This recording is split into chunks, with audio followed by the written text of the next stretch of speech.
বাবা সবসময় বলতেন, তোর জন্য ঘোড়ায় চড়ে রাজপুত্তর আসবে।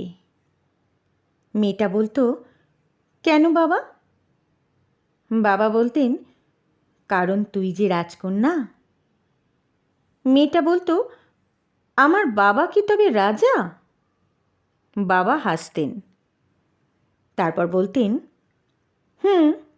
এমন রাজকন্যা থাকলে তার বাবা রাজা না হলে কি হয়? মেয়েটা বলতো, তুমি তাহলে সত্যি সত্যি রাজা? বাবা হাসতেন। তারপর ছোট্ট পরিমের গালে গাল চেপে ধরে তাকে কত না আদর করতেন। বাবা জ্বরে ডুবে আছেন। ছোট্ট পরীর মুখ ভার। সে দরজার আড়াল থেকে দেখে। সারা রাত জেগে মা এখন নিঃসারে ঘুমোয়। রাত জুড়ে কত কি, কপালে জলপট্টি অবধি। আচ্ছা, জলপট্টি দিলে কি হয়? জ্বর ভালো হয়ে যায়? ছোট্ট পরিমেয়ে বাবার গা ঘেঁষে দাঁড়ায়। এই বাবাটা কেমন ধূসর, শুকনো মুখের মানুষ। বাবার কি খুব কষ্ট হচ্ছে? খুব। পরিমেয়ে তার বেনি করা চুলের ফিতে খুলে ফেলে। তারপর বেসিনের জলে ডুবিয়ে নিয়ে বাবার কপালে বেঁধে দেয়।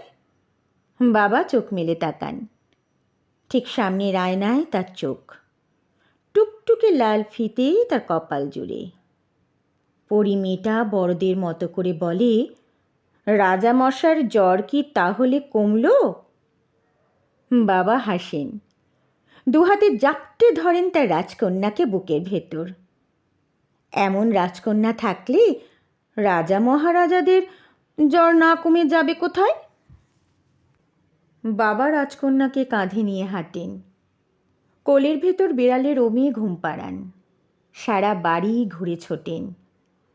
তারপর অফিস, মিটিং, রোদ, ঘাম, জলের দিনরাত্রি, বাজারের সওদা, দ্রব্যমূল্যের ঊর্ধ্বগতি, দিন শেষে হতাশায় ক্লান্তিতে গম্ভীর মুখে ঘরে ফেরাও থাকে। কিন্তু পরিমে এসে বলে, তুমি কি আমার ফকির বাবা? বাবা গম্ভীর মুখে বলেন, কেন মা? আজকাল আমায় যে আর রাজকন্যা বলে ডাকো না। ক্লান্তিরা ডানা ঝাপটে পালায়, দুশ্চিন্তাও। বাবা আবার রাজা মহারাজা হয়ে যান মুহূর্তেই। তার বুকের ভেতর ডানা ঝাপটায় রাজকন্যা। বাবারা জানেন, তার ঘরে চৌকাঠ পেরোলেই এই জগৎ জুড়ে তার রাজকন্যাদের জন্য আর সত্যিকারের রাজপুত্তররা অপেক্ষায় থাকে না, বরং নখর বাগিয়ে ওঁত পেতে থাকে পুরুষের বেশে ভয়ঙ্কর সব শাপদ। হয়তো তাই পৃথিবীর সকল বাবাই তার বুকের ভেতর আজীবন তার রাজকন্যাদের পুষে রাখতে চান।